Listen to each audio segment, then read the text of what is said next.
Okay, welcome back to part 2 of this match between CBS and Endgame Studios. So, we have now a force of roaches and stalkers from CBS coming down to protect Yusyn's expansion. That's right, that was just one of Frezned's Zerglings just scouting around the map and seeing that expansion. We do also see Timmy taking an expansion here as well, but we might be seeing a little engagement here.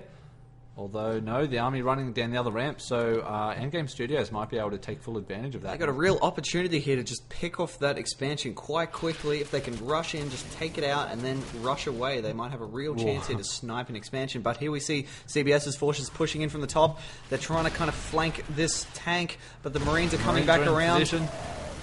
I don't know that tank going down. The Marines now firing, but without stem or any upgrades, they are not going to fare well against those roaches or stalkers. It looks like they're going to be roach meat, mince meat for the roach. That's a thing.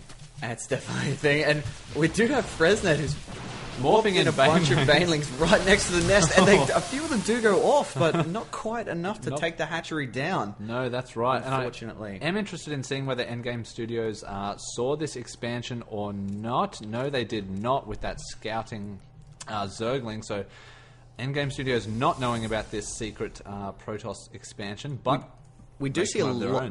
That's right. Well, we do see a lot of upgrades coming in for those roaches as well. I just noticed the tunneling claws finished. We've got +1 defense, +1 melee, and I did see an Ultralisk cavern there briefly. So it looks like Yusyn might have the grand plan here to kind of jump into Ultralisks, which is going to be really interesting. Yeah, fantastic. I don't think we've seen Ultralisks yet. I don't. No, that might be the first time. Yeah, so that's great. Love it. So we do see the chitinous plating upgrade. Chitinous? No, that's chitinous. Watch out. I looked this up. Damn it. Yeah, I've done my research. It's a tricky H.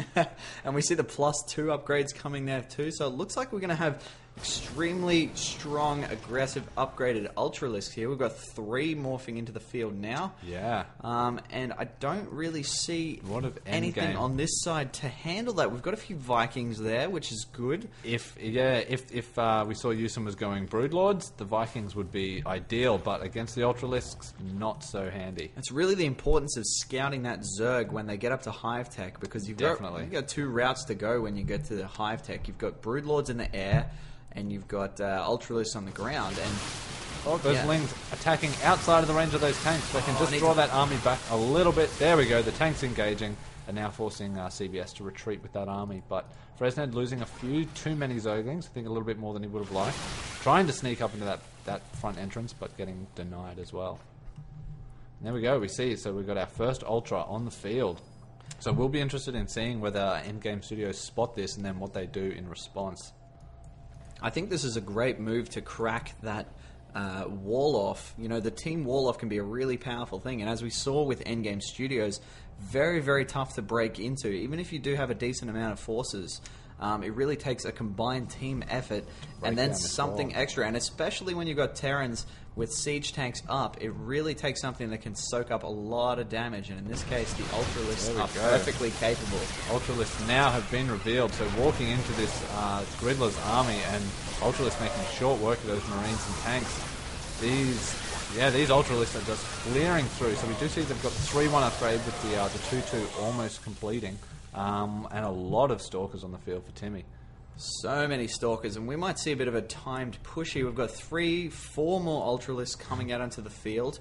We've got +2 upgrades just about to finish, and it looks like I think we're going to see a timed attack from CBS quite soon. Yeah, they have such a massive base advantage at this point. They've denied expansions, basically forcing Endgame to kind of waste their money on army that's just getting decimated time and again. That's right. So we're finding that they have a huge economic lead at this point, and they're protecting those expansions quite well.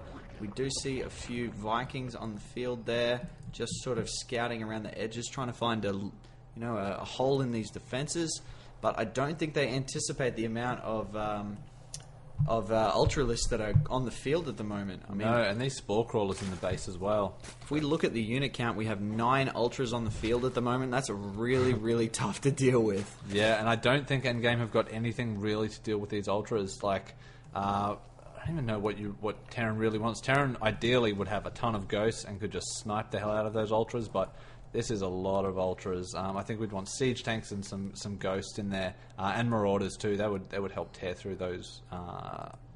What do we call them? Ultras pretty quickly, but we don't really see a lot of any of those for Griddler. We just don't have the numbers either. I mean, with that many ultras on the field, it's really going to take a large force to crack them.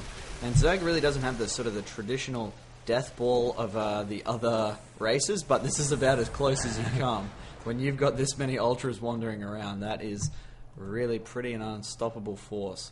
I mean, we've got a few roaches in the mix there as well, so they could potentially be vulnerable to, banshees or some kind of like air harass, a few mutas or something like that. But Timmy's gigantic ball of stalkers is going to shut down those mutas, especially with blink as well. He can just blink directly under them and tear those mutas apart. So. Absolutely, and the mutas just don't do enough damage, to be honest. I mean, there's so much armor on those ultras that you'd need a absolutely unbelievable amount of mutas to really make an impact. That's right. And so now we do see that CBS have spotted Griddler's expansion, so they're now moving their army up. They're going to take that down with relative ease. As you see, Endgame's army is back in their base, waiting for this death push that's going to be coming. We see a lot of banelings getting morphed for Frezned, but Griddler losing his expansion to that gigantic army, and we do see a Overseer getting spawned for Yusyn as well. So just a bit mindful that, not wanting any cloaked banshees or anything like that to get in the mix. And has quickly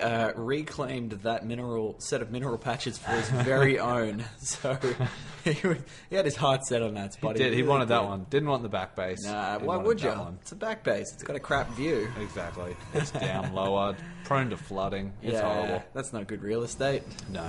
I've checked on realestate.com.au. Prices are way down.